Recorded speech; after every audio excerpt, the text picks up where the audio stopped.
But one thing we have to realize and understand and admit and accept is that most of these Christian artists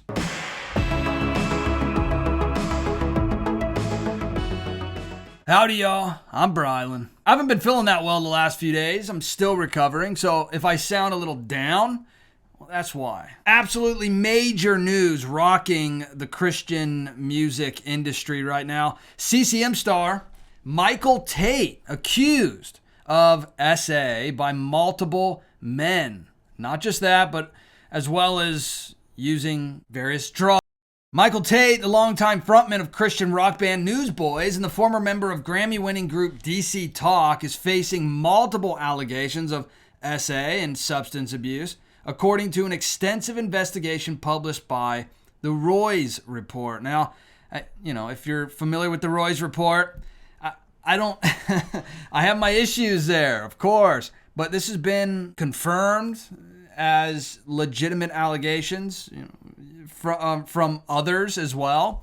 But the Roy's Report is the major one that broke it. Would you consider hitting that thumbs up button? When you like this video, you're not agreeing with all the insanity I show you, but you're helping push this video out to more people to help spread the truth. It says the investigation, which spanned more than 2 years and included interviews with over 50 sources, details accusations from at least 3 men who say Tait engaged in predatory behavior while they were in their early 20s. These incidents occurred in 2004, 2010, and 2014, with the victims describing similar patterns of grooming and alcohol use and non-consensual things on multiple occasions. This is what they claim happened. Now, to be real, there's been a lot of behind the scenes. It's been known within the Christian music industry and those in Christian media. It's been a widely accepted thing that Tait is most likely LGB, but now we have multiple people actually coming forward and saying, yes, this is all true. Now, what's interesting is that just a couple weeks before all this came out, we're going to get in more of the details here in just a second, but the Newsboys gave this interview where they basically questioned Michael Tait's leaving the band as well. Like they're saying, along with everybody else, we don't know why he left. It's just kind of strange that after months and months, they would give a random interview saying that they had to ask themselves the tough questions about why he left, and then all this drops. But not only that, I showed in a recent video where one of the Newsboys tour in Canada was completely canceled by Faith Live, their promoter for their Canada tour. And the biggest reason that Faith Live gave was because of credible information they claimed that came out behind the scenes. They didn't give any details. They just said, essentially, there's some stuff coming out about Michael Tait from what they believe to be credible, legitimate sources, and they believe it's all true because of the evidence that they have. They didn't release that evidence, but they basically insinuated that all of this was going to come to light. And not only that, but when Tait did leave the band back in January of 2025, it was after 15 years, no signs of him basically ever leaving the Newsboys. It was his thing. I mean, this is what he was going to do forever. It was the Newsboys was Michael Tait essentially at this point. And he even admits in his going away letter that this came as a shock to himself. But this is around the time, several months before this, leading up to this, these things that were kind of accepted and known behind the scenes started to come out, and the public was starting to hear murmurs of these things about Michael Tait. And then 2 days before their biggest tour, he just drops out of the band and says it's a shock to him and he needs to work on himself. Now, it's interesting because Protestia as well is covering this story, obviously. But one thing that Protestia posted on X just over a week ago, it said this: remember when the greatest controversy in CCM was when Sixpence, None the Richer, released the secular song Kiss Me, and a bunch of folks accused them of selling out. Bookmark this post When you see it, you'll know. Lots of people actually knew this. What we're calling out, oh, this is going to be something to do with Michael Tait. Obviously. You even have multiple people within the LGBT Christian sphere coming out saying that they knew this all along but never wanted to out Michael Tait because it's not what they do. And they're basically saying that the reason why this stuff, that he's being accused of all this and why he could possibly be this monster was because you created this monster by not allowing him to be an openly LGBT Christian singer. You can read in detail the allegations against Michael Tait on ChristianPost.com. I don't think I could put them in this video and actually have this video stay live. I mean, they are, they're deep. You're never going to be able to get it out of your mind once you read what these men are saying happened to them by Michael Tait, but. This article goes on and says the claims are among several that have circulated for years in Nashville's Christian music community, long considered an open secret within the industry. Exactly.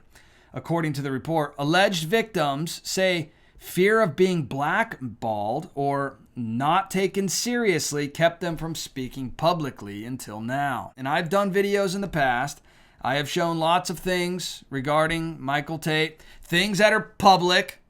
There's no information in here that is private information. Things that Michael Tait has done publicly, along with Toby Mac. I've shown a lot of stuff that were major red flags when it came to Michael Tait. Unfortunately, I hate that it's so. Now, a lot of Christians don't like it when you call out their favorite musicians, their favorite bands. Unfortunately, because a lot of Christians idolize these musicians and bands. And if it has the word Christian in front of it, then it must be good.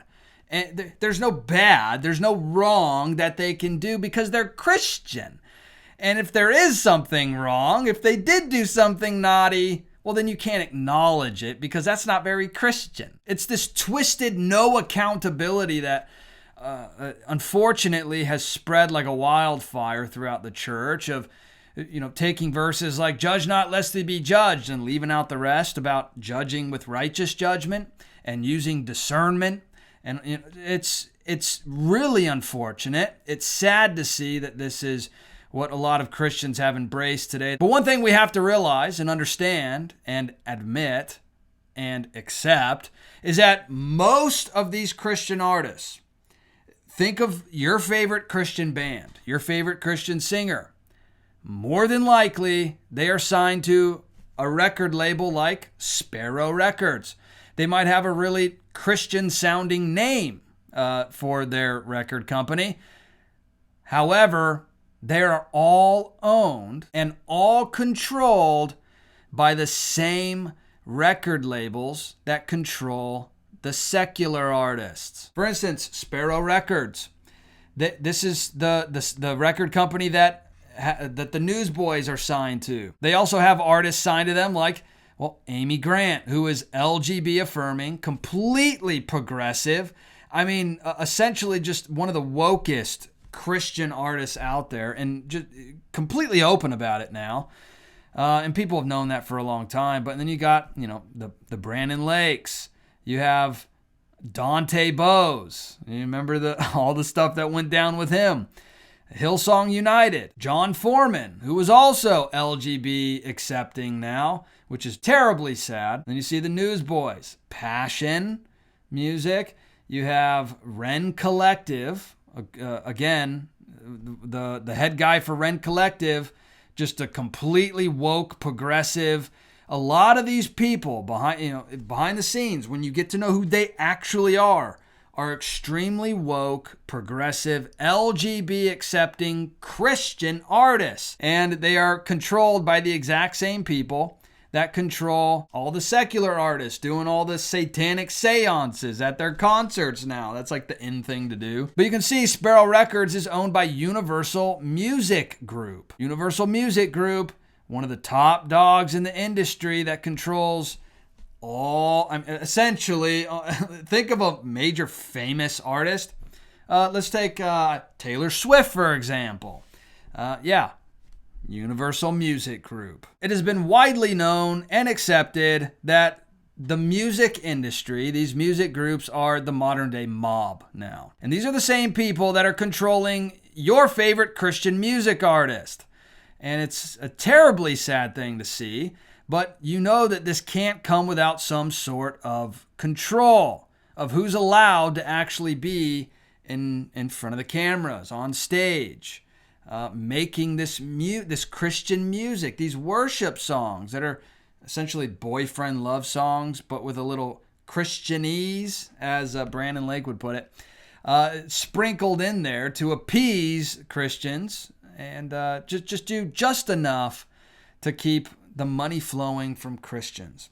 Terribly sad. I mean, at this point, just go listen to clean secular music. I mean, they're almost the same thing now. But one thing we do know is in Luke chapter 8, verse 17, "For nothing is hidden that will not be made manifest, nor is anything secret that will not be known and come to light." Now we know that no secret is truly hidden. You may find comfort in the fact that you can hide certain secrets, certain things that you have done in the dark, that maybe you can hide them from man. But it should terrify you that you can't hide them from God. All of our deepest, darkest secrets, the truth will be exposed, whether in this life, in front of man, or in front of God at the judgment seat. Everyone will stand before God and make an account. But hey, let me know your thoughts about all this in the comment section. I would love to hear from you. And if you wouldn't mind hitting that subscribe button, join this community. I would love to hear from you on a regular basis.